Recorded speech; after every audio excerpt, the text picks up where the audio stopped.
Hikam ke 133. Lau asroqa laka nurul yakin la ra'aital akhirata aqrabu ilaika min antarhala ilaiha wa la ra'aita mahasinad dunya qad dhaharat kisfatul fana'i alaiha. Artinya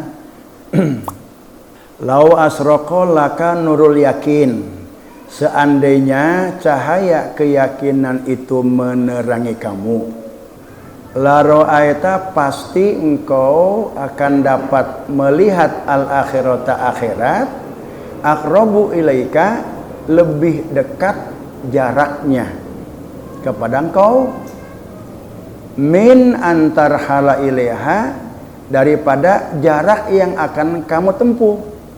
Wala ra'aita, dan pasti kamu akan bisa melihat mahasinad dunya, gemerlapannya dunia, qad dhaharat kiswatul fana alaiha, ditutupi oleh tabir kebinasaan. Hikam yang ke-133 ini berbicara tentang keyakinan atau keimanan kepada akhirat.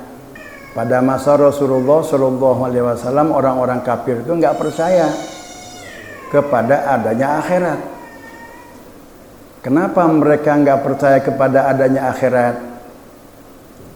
Karena kalau dia yakini akhirat itu ada, berarti dunia ini akan hancur.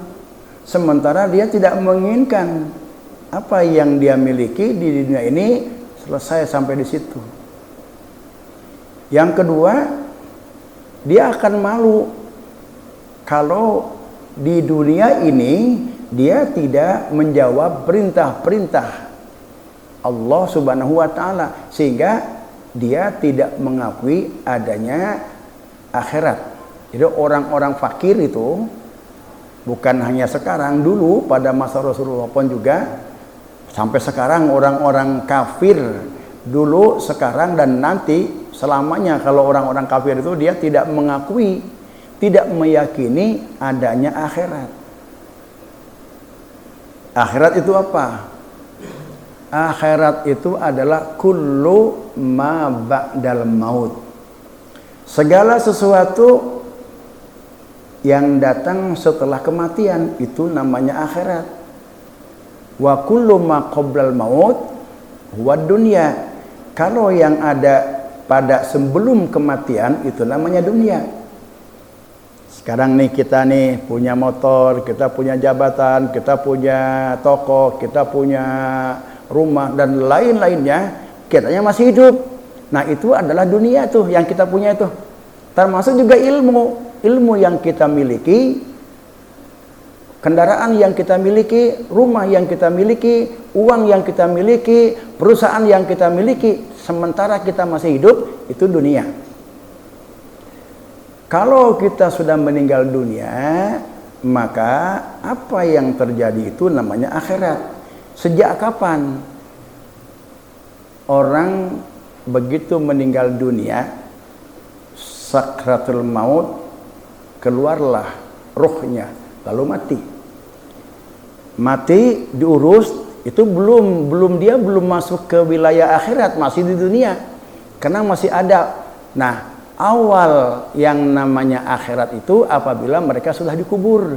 Ketika orang yang mati itu masih dibawa ke baru dimasukkan ke liang lahat, tapi belum dikubur, itu masih dia dalam wilayah dunia, masih di dunia dia orang ini udah mati, kemudian sudah digali makamnya, kuburannya, lalu dia sudah diturunkan ke dalam makam itu, tapi belum dikubur, itu dia masih ada di alam dunia itu. Nah, apabila orang itu sudah diturunkan ke liang lahat, lalu dikubur, sudah ditimbun oleh tanah, nah itu dia sudah berada di alam akhirat. Jadi alam akhirat itu mulai dari penguburan. Ketika orang itu dikubur, berarti dia itu sudah ada di alam akhirat. Alam akhirat itu dimulai dengan fitnah kubur. Begitu dia masuk, dikuburkan, masuk di alam kubur, di situ akan ditanya pertanyaan malaikat munkar dan nakir. Kalau dia bisa menjawab pertanyaan malaikat munkar nakir itu, maka dia selamat dari fitnah kubur. Selamat dari fitnah kubur dan dia ada dalam kenikmatan kehidupan di dalam kubur. Kalau dia tidak bisa menjawab, berarti dia ada dalam kesengsaraan seumur-umur di alam kubur itu. Setelah masuk dia ke alam kubur, begitu selesai ditanya oleh malaikat munkar nakir, keputusannya apa, baru dia masuk ke yang kedua, yaitu al-muksu fil qabri, tinggal di dalam kubur. Tinggal di dalam kubur, siapa yang nemenin kita? Ini kita lagi ngebayang nih kita nih, seakan-akan kita itu udah dikubur. Ditanya oleh malaikat munkar wa nakir, man rabbuka wa man nabiyuka wa ma qiblatuka wa ma imamuka wa man nabiyuka. Kalau itu semua bisa dijawab oleh kita. Kenapa? Karena Quran kita baca, karena kita sholat juga menghadap kiblat. Ya semua itu akan kita bisa jawab. Mudah-mudahan semua yang ada di sini bisa menjawab semua itu. Amin ya Allah ya rabbal alamin. Kalau orang nggak sholat, wa ma qiblatuka, bagaimana dia akan menjawab al-Ka'batu kiblat? Ya orang disuruh di dunia dia enggak salat. Wa ma imamuka, apa imam kamu? Kalau dia enggak pernah baca Quran, enggak bisa baca Quran, maka ini penting Quran tuh bisa dibaca ini. Kita bisa baca Quran. Kalau kita enggak bisa baca Quran, enggak percaya dengan Al-Quran, bagaimana ketika ditanya oleh malaikat munkar nakir, wa ma imamuka? Kita enggak bisa menjawab Al-Quran imami. Ini udah alamat ini, alamat sengsara. Alamat sengsara di kubur itu, dia akan dalam fitnah kubur. Ketika dia muksu fil qabri, tinggal di alam kubur itu sendirian, siapa yang nemenin itu? Pada pertemuan lalu pernah saya bahas zikrul la ilaha illallah. Orang yang hidupnya itu sudah mendawamkan zikir la ilaha illallah, berdasarkan pemberitahuan atau penjelasan malaikat Jibril kepada Rasulullah SAW, anna la ilaha illallah anisul mu'minin, bahwa la ilaha illallah itu akan menjadi teman setia kepada orang-orang yang beriman. Di mana? Yang pertama, inda mautihi, ketika sakatul maut. Datang malaikat Israel yang akan mencabut nyawa. Begitu dia dalam ketakutan, zikir yang kita baca di dunia ini, dia akan menjadi teman kita. Dia yang menenangkan dan dia memberikan kenyamanan. Tenang, kamu jangan takut berhadapan dengan malaikat yang akan mencabut nyawa kamu.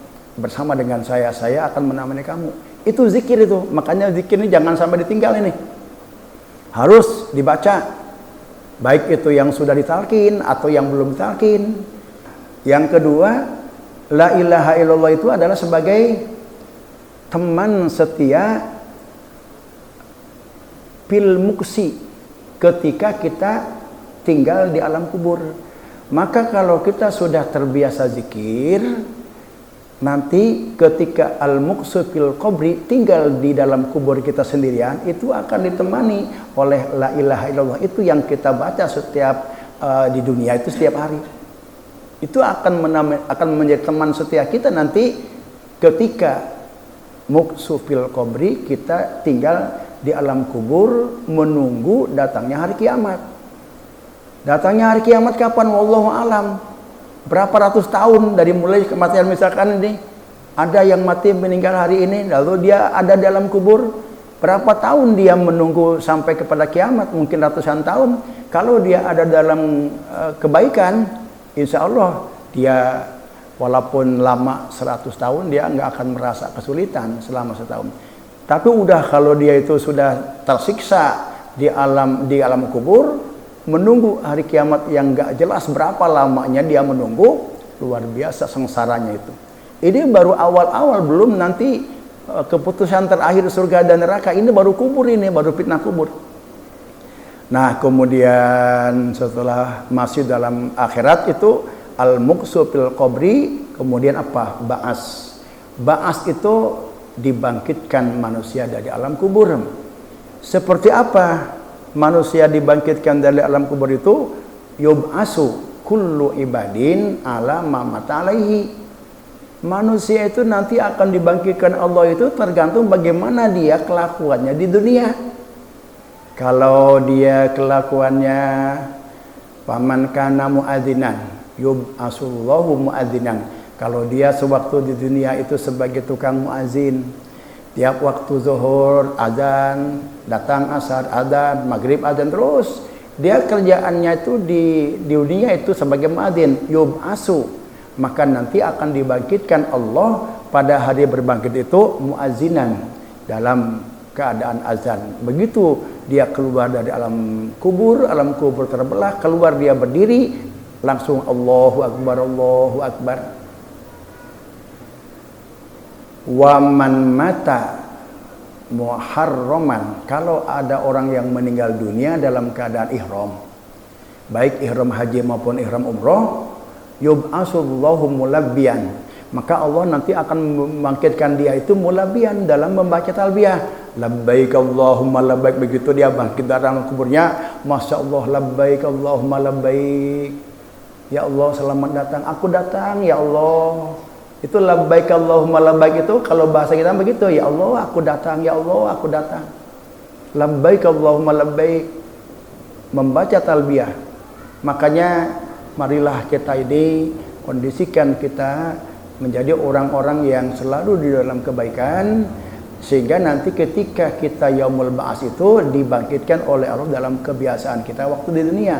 Sebab yub'asu kullu abdin ala ma mata alaihi. Manusia akan dibangkitkan itu kondisinya seperti dia ketika di dunia. Wa man mata golin, kalau orang yang meninggal dunia dia itu mengkhianati uang rakyat atau uang negara, korupsi gitu.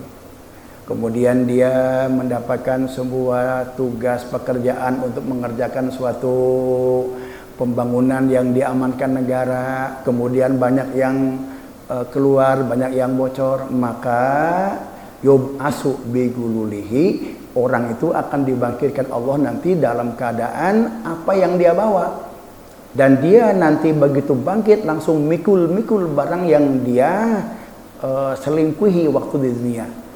Kalau dia menjadi pemborong, pengocoran jalan yang seharusnya 15 kubik cuma 10 kubik diisi, itu yang 5 kubiknya itu dipanggul-panggul nanti di akhirat tuh. Dia begitu bangkit dari dalam kubur itu dia memanggul-manggul coran itu. Kalau orang di sawah kemudian dia memindahkan galengan pematang orang lain sedikit-sedikit, dia membersihkan rumput kemudian tidak ditambal kembali, akhirnya lama-lama sedikit menjadi sejengkal, pindah itu galengan orang lain. Walaupun orang yang sebelahnya nggak tahu bahwa tanahnya itu tergeser, nanti dia dibangkitkan oleh Allah Subhanahu wa taala itu dalam rangka dia memikul tanah 7 lapis tanah walaupun hanya sejengkal. Nah, ini yang perlu kita perhatikan. Kemudian begitu dibangkit, mahsyar, masuk ke padang mahsyar. Di mahsyar ini ada 4 pertanyaan pokok yang kemudian dikembangkan, berkembang itu. Nah, ini ya Allah, Bapak Ibu sekalian, ini kalau kita melihat 4 pertanyaan yang nanti itu akan ditanyakan kepada setiap manusia di padang mahsyar. Apa 4 pertanyaan pokok ini? Yang pertama, umruka, umur kamu. Kamu diberi umur waktu di dunia 60 tahun. Kamu diberi umur waktu di dunia 70 tahun. Kata Allah, itu dipakai apa itu umur 70 tahun itu? Kalau dia waktu di dunia sebagai petani, dia akan bilang, ya Allah, 70 tahun umur yang kau berikan kepada aku gunakan untuk bertani. Yang lain ditanya lagi, umur kamu berapa? 40 tahun. Kemudian umur yang aku berikan 40 tahun kamu pakai apa? Saya dipakai kerja, mengabdi kepada negara. Terus semua ditanya, Pertanyaan-pertanyaan itu, jawaban yang paling benar adalah umur yang engkau berikan ya Allah kepadaku itu adalah litta'bud, dipakai ibadah kepada engkau, karena memang manusia dan jin itu Allah ciptakan illa liya'budun. Tugas utama dan tugas pokok manusia dan jin itu diciptakan Allah adalah untuk beribadah. Sehingga jawaban yang bisa diterima dan bisa menyelamatkan pada saat itu adalah dia menjawab, umur yang engkau berikan kepada aku gunakan untuk beribadah kepadamu. Insya Allah itu akan selamat. Yang lainnya benar. Jawaban-jawaban yang lainnya benar. Namun nanti dikejar lagi.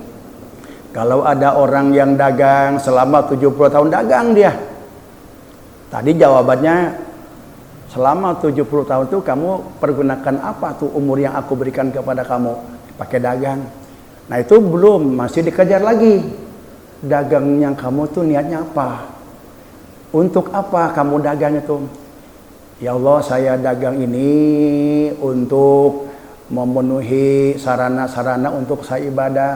Kan ibadah kepada engkau itu kan saya menutup aurat, saya harus beli baju, maka saya dagang itu supaya saya bisa beli baju untuk ibadah kepada engkau ya Allah. Nah kemudian selain itu juga saya untuk memberi makan titipan yang engkau titipkan kepadaku, kepada keluargaku, kepada anakku aku sekolahkan supaya dia kenal dengan agama, aku pesantrenkan. Nah kalau itu walaupun awalnya adalah dagang, tapi diarahkan kepada ibadah, itu menjadi ibadah, maka selamat. Kamu usia 50 tahun dipakai apa? Ya Allah, saya 50 tahunnya dipakai bekerja di pemerintahan, ngurusin pemerintah. Lalu bagaimana kamu itu bekerja di pemerintahan? Bagaimana? Saya melayani masyarakat, mempermudah masyarakat, apapun yang mereka minta aku bantu dengan sukarela. Untuk mempermudah hamba-hambamu ya Allah supaya mereka bisa beribadah kepada Allah. Insya Allah walaupun kita sebagai pejabat, insya Allah kita akan mendapatkan ridho dari Allah Subhanahu wa Ta'ala. Umur ini ya mungkin kita juga di sini wallahu a'lam nih, Haji kamu itu sudah usia 65, misalkan saya meninggal pada usia 65, pasti ditanya, ya Allah ini apa jawaban saya ini? Itu Pak Haji, engkau diberikan usia 65 tahun itu dipakai apa ya? Dipakai dagang, dipakai saya ngajar. Bagaimana kamu ngajar? Suka telat nggak? Waduh, Masya Allah ini saya. Mudah-mudahan Allah ngahampura. Mudah-mudahan Allah memberikan kemaafan kepada saya. Ya karena mungkin saya belum sampai sejauh ini, sedetil ini. Kalau pertanyaan yang pokok nanti di yaumil mahsyar itu, yang pertama, umruka. Dipakai apa umur yang aku berikan kepada engkau itu? Yang kedua, jasad. Wa ma fihi. Allah akan menanyakan tentang jasad kita, wa ma fihi. Engkau aku berikan jasad sehat, bisa engkau mendengar apa saja dengan telinga yang aku titipkan kepada engkau. Engkau bisa melihat apa saja yang kamu lihat dengan mata engkau. Aku berikan lisan sehingga kamu bisa berbicara, menyampaikan apa saja. Kata Allah, aku berikan engkau mata, dengan penglihatannya kamu pakai apa? Selama 70 tahun aku berikan mata dengan penglihatannya itu. Mata yang aku berikan kepada engkau dengan penglihatan dia pakai apa? Saya menitipkan mata kepada engkau itu supaya kamu melihat alam semesta, kemudian ingat kepadaku, pakai baca kitab, pakai baca Quran. Kalau pakai lihat sesuatu yang memang Allah larang, Allah nggak suka, nah itu nanti udah, kalau di situ udah berat itu akan ditanya. Telinga kita, lisan kita dipakai ngomong apa? Menyakiti orang apa enggak omongan kita itu? Kita menyinggung perasaan enggak orang itu? Kita berdusta apa enggak? Semua itu akan ditanya. Jasad yang aku titipkan kepada engkau itu kau gunakan apa? Yang kedua tuh, jasad, makanya benar-benar ini.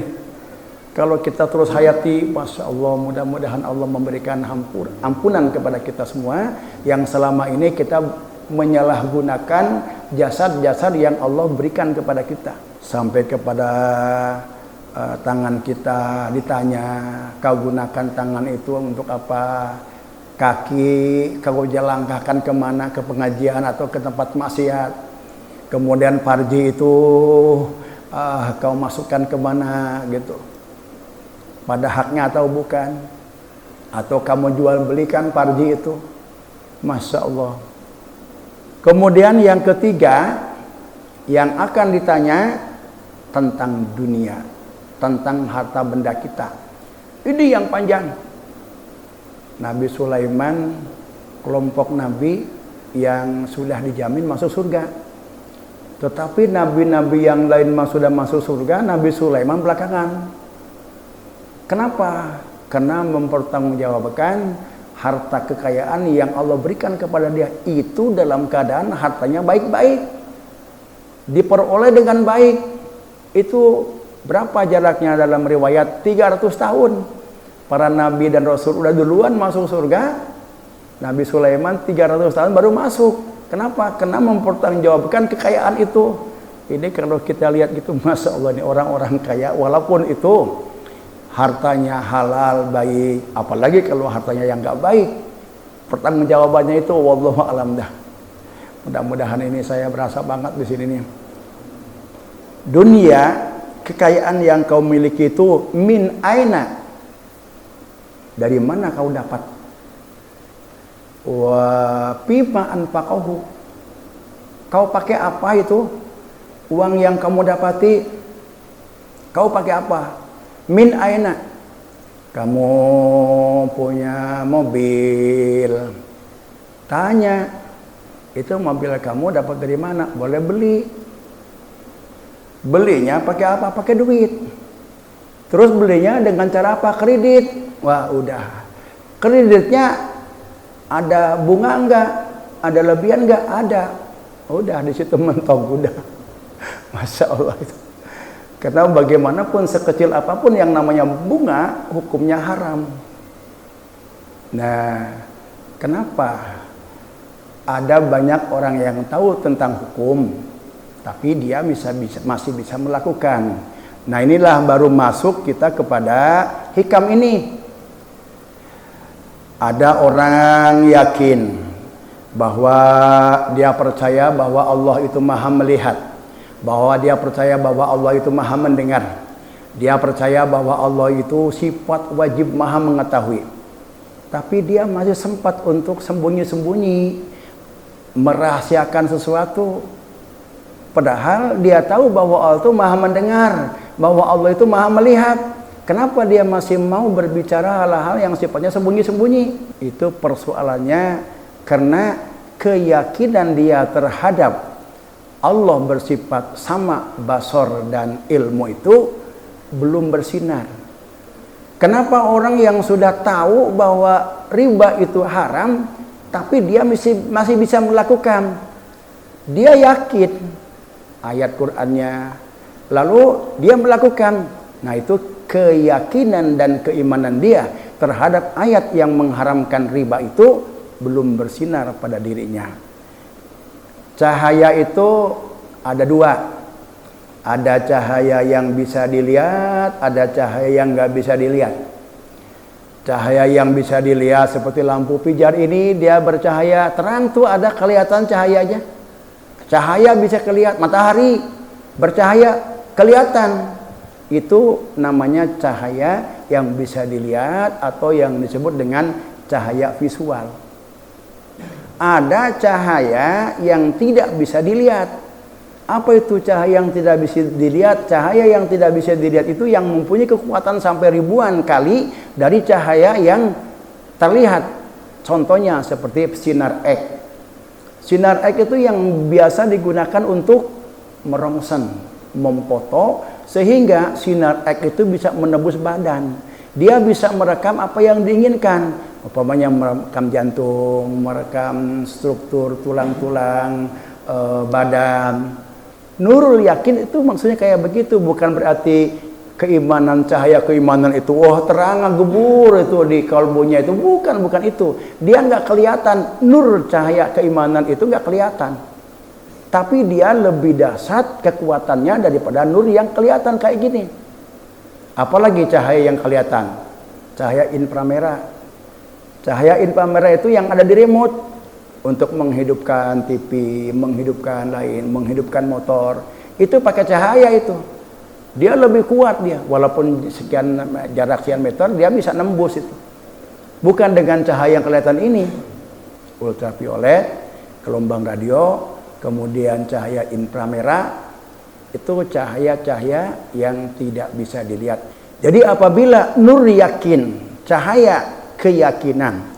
Keyakinan apa? Pengetahuan yang tidak diliputi oleh keraguan dan hak atau namanya ragu-ragu.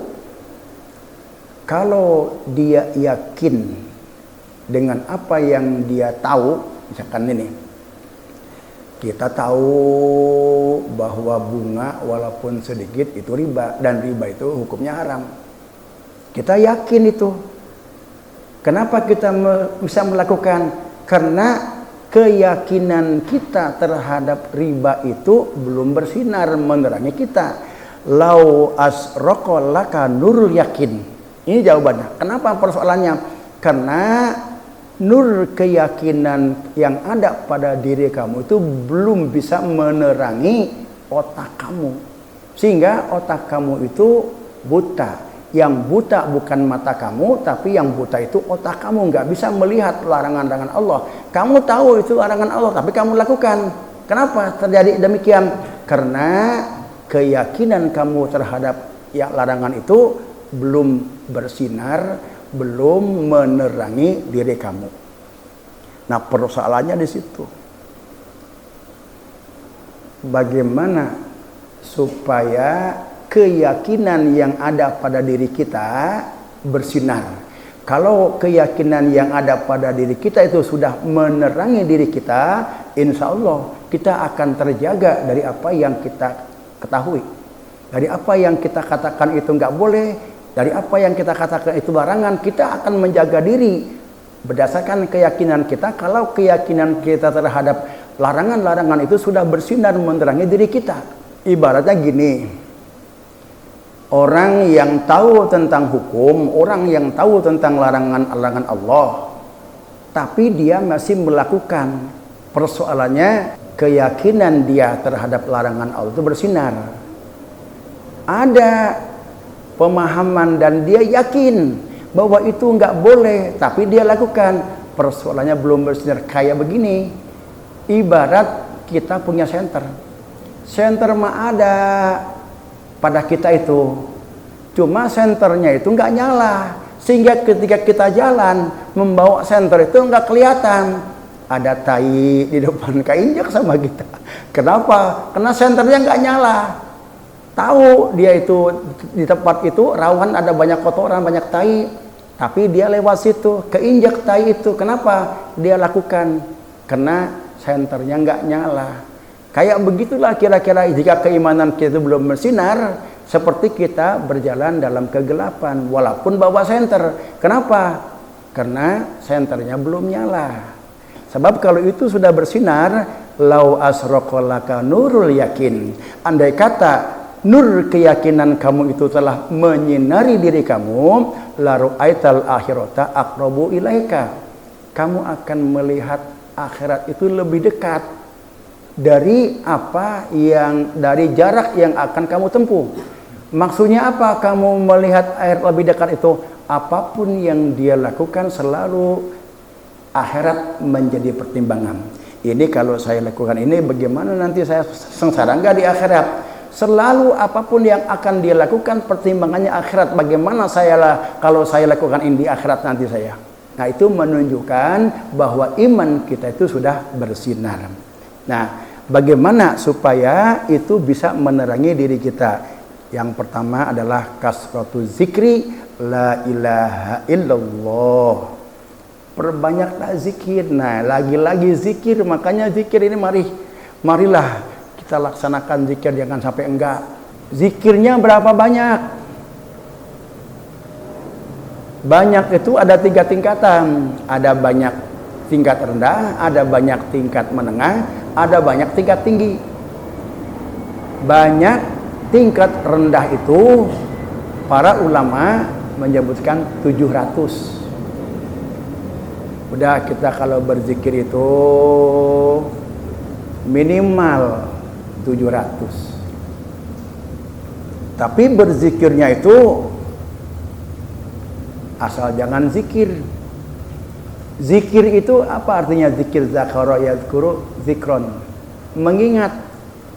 Jadi berzikir itu ada yang menyebut dan mengingat, ada berzikir itu menyebut tapi tidak mengingat, ada yang berzikir itu tidak menyebut tapi mengingat.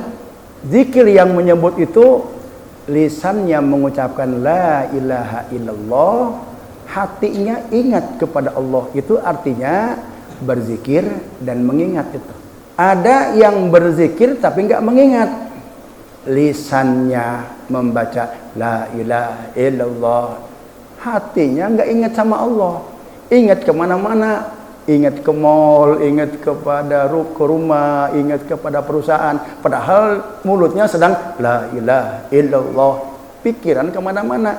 Itu artinya dia sedang menyebut-nyebut Allah dengan zikir la ilaha illallah, tapi hatinya enggak ke Allah. Berzikir tapi enggak mengingat. Itu yang disebut dengan zikir ghaflah. Walaupun kita baru bisa zikir ghaflah, jangan berhenti terus. Terus berzikir masih lebih baik daripada enggak berzikir sama sekali. Ada yang tidak berzikir tapi ingat. Nah, ini sudah muraqabah ini. Mulutnya tidak la ilaha illallah, tapi dia sepanjang saat, sepanjang waktu dia ingat kepada Allah. Dia tidak mulutnya la ilaha illallah, la ilaha tidak. Tapi mata batinnya begitu dia lihat alam, oh itu adalah ciptaan Allah, oh itu adalah kudrat Allah, oh di situ adalah ide Allah. Itu berzikir. Yang kedua, supaya keimanan kita yang sudah Allah titipkan di dalam kalbu kita ini nyala, bisa menerangi tubuh kita, kasratus sholati ala nabi, perbanyaklah baca sholawat. Berapa nih para ulama yang namanya kita banyak-banyaklah baca sholawat? Sama, ada banyak tingkat rendah, ada banyak tingkat menengah, ada banyak tingkat tinggi. Kalau banyak tingkat tinggi nggak terhingga. Kalau banyak tapi tingkat rendah 700 sama. Upayakan baca sholawat sehari 700. Terserah sholawat mana aja, semua sholawat itu baik. Apa dahsyatnya sholawat itu? Sholawat yang kita baca itu, pertama, dikabulkannya segala yang kita inginkan. Apa yang kita rencanakan, apa yang kita inginkan, dengan kita sering bersalawat kepada Rasulullah SAW, maka Allah akan kabulkan apa yang kita inginkan itu. Yang kedua, kita banyak baca salawat kepada Rasulullah SAW itu menjadi perontok dosa. Dosa kita itu rontok habis itu dengan baca salawat itu. Masya Allah itu. Makanya udah zikir dengan salawat jangan sampai ditinggal. Ya, baik itu yang belum bertalkin maupun yang sudah talkin, zikir jangan sampai ditinggal. Jangan sampai begini, wah saya mau zikir karena belum ditalkin. Ditalkin belum talkin, zikir. Yang ketiga nih, untuk senter kita bisa nyala, agar keyakinan kita yang ada dalam qalbu kita ini bersinar, menerangi diri kita. Lau asraqa laka nurul yakin kasratut tafakur fi pana'id dunya wa aliyah. Banyak-banyaklah merenung tentang hancurnya alam dunia. Maka dikatakan di sini laru aital akhirata aqrabu ilaika. Kalau keyakinan yang ada pada diri kamu itu sudah memancar, sudah menerangi diri kamu, laru aital akhirata aqrabu ilaika, maka kamu akan bisa melihat akhirat, bahwa akhirat itu lebih dekat min antara hala ilaiha daripada jarak yang akan engkau tempuh. Kalau sekarang kita nih, jarak pikiran kita kepada akhirat masih jauh enggak nih? jauh. Perasaan jauh. Akhirat itu kapan datangnya? Bahkan nggak kelihatan akhirat itu ulah kita, nggak keinget-inget gitu. Kalau akhirat itu jauh, kita jarang, dan kita jarang ingat akhirat, itu menunjukkan bahwa akhirat itu masih jauh jaraknya dengan kita. Kenapa? Karena keyakinan yang ada dalam diri kita itu belum bersinar, belum menerangi diri kita. Tapi kalau keyakinan, keimanan yang ada dalam diri kita sudah bersinar, lau asroqa laka nurul yakin, keimanan kita sudah bersinar menerangi diri kita, maka engkau itu akan dapat melihat akhirat itu lebih dekat dari jarak yang akan engkau tempuh akhirat itu. Artinya apa? Kamu selalu mempertimbangkan akhirat. Ini saya mau dagang, apa kepentingan saya untuk akhirat nanti? Ini saya mau bertani, apa kepentingan saya untuk akhirat nanti? Ini saya mau ngaji, ada nggak kepentingan saya untuk akhirat? Kalau ngaji untuk mempertambah ilmu, kemudian untuk dapat amplop, nah itu nggak kelihatan itu akhiratnya itu. Artinya akhirat itu masih jauh itu, nggak kelihatan. Kenapa nggak kelihatan? Nggak jadi akhirat, jadi pertimbangan. Karena nur keyakinannya belum menerangi diri. Nah, at-tafakkuru fi fana'id dunya wa ahliha. Nah, kemudian yang keempat, supaya senter kita nyala ini mukhalatatu bis-sholihin ma'al adam. Bergaul dengan kekasih Allah, dengan orang-orang soleh ma'al adab. Kalau kita bergaul dengan para waliullah, orang-orang soleh, tapi kita nggak beradab, maka tidak punya makna, nggak punya nilai, nggak punya pengaruh. Dekat dengan kiai, dekat dengan ahli soleh, dengan ahli Allah, tapi kita nggak punya adab, maka tidak ada artinya. Akan berarti kalau kita bergaul sama dengan ahli Allah, dengan para habaib, tapi kita adab dengan para habaib, adab dengan para guru, dengan para ahli Allah, insya Allah pergaulan kita dengan mereka itu akan menerangi, akan menjadikan keyakinan kita itu bersinar, bisa menerangi diri kita. Nah, itulah 4 hal yang harus kita lakukan. Yang pertama tadi apa? Zikrullah. Yang kedua, baca sholawat kepada Nabi. Yang ketiga, berpikir tentang hinanya dunia. Yang keempat, bergaul dengan orang-orang saleh, alias kita sering-sering datang ke pengajian, ya, karena yang datang ke pengajian itu insya Allah ini orang-orang soleh. Kenapa? Karena kalau orang-orang yang nggak soleh, makannya makan yang haram, minumnya minum yang haram, tenaga yang dihasilkan dari makanan dan minuman yang haram itu susah, dibawa ngajinya susah. Yuk kita ngaji, udah jalan duluan, nanti aja lah, saya masih muda. Nanti kalau udah tua saya baru ngaji. Itu dalam tanda tanya tuh tenaga yang dia dapatkan. Mungkin aja ada makanan yang nggak beres itu yang dia makan, yang dia minum. Tapi kalau kita punya tenaga timbul dari makanan dan minuman insya Allah yang terjamin dari kehalalan, maka tenaga itu gampang dibawa ibadah tuh, dibawa benernya tuh gampang, disuruh ngaji, ayo kita ngaji. Nah itu. Jadi intinya mau dalam hidup kita ini zikir, sholawat, ngaji. Ngaji mukhalatatus sholihin.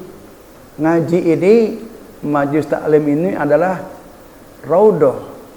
Raudhah di dunia, taman surga dunia itu adalah majelis taklim. Kalau di Mekah, raudhah min riyadil jinan itu adalah raudhah yang ada di Masjid Nabawi. Kalau di kita, di luar Masjid Nabawi, majelis taklim ini adalah sebagai raudhah. Nah, itulah kesimpulan yang bisa saya sampaikan melalui hikmah ini. Hikmah yang ke-133, kenapa orang yang tahu tentang larangan-larangan Allah tapi dia masih melakukan larangan-larangan itu? Jawabannya, karena keyakinan atau keimanan yang ada pada dirinya belum bersinar. Taunya itu nggak boleh, tapi dia masih melakukan. Nah, ini berarti masih menunjukkan keyakinan dia terhadap agama itu belum bersinar.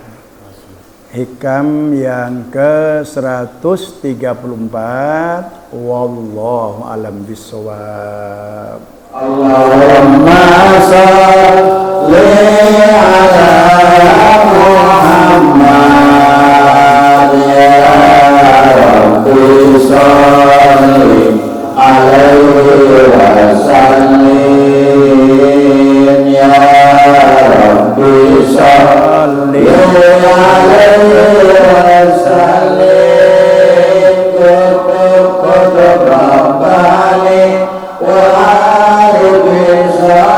Samadani Allah Rabbani wa Arifin Samadani Allah Sayyid Muhyiddin Abdul Qadir Al-Jilani Sayyid Muhyiddin Abdul Qadir Al-Jilani Hasan wal Husain Ibnu Ali wal Fatimah Hasan wal Husain Ibnu Ali wal Fatimah binti Rasulillah Muhammad ya Habiballah binti Rasulillah Muhammad ya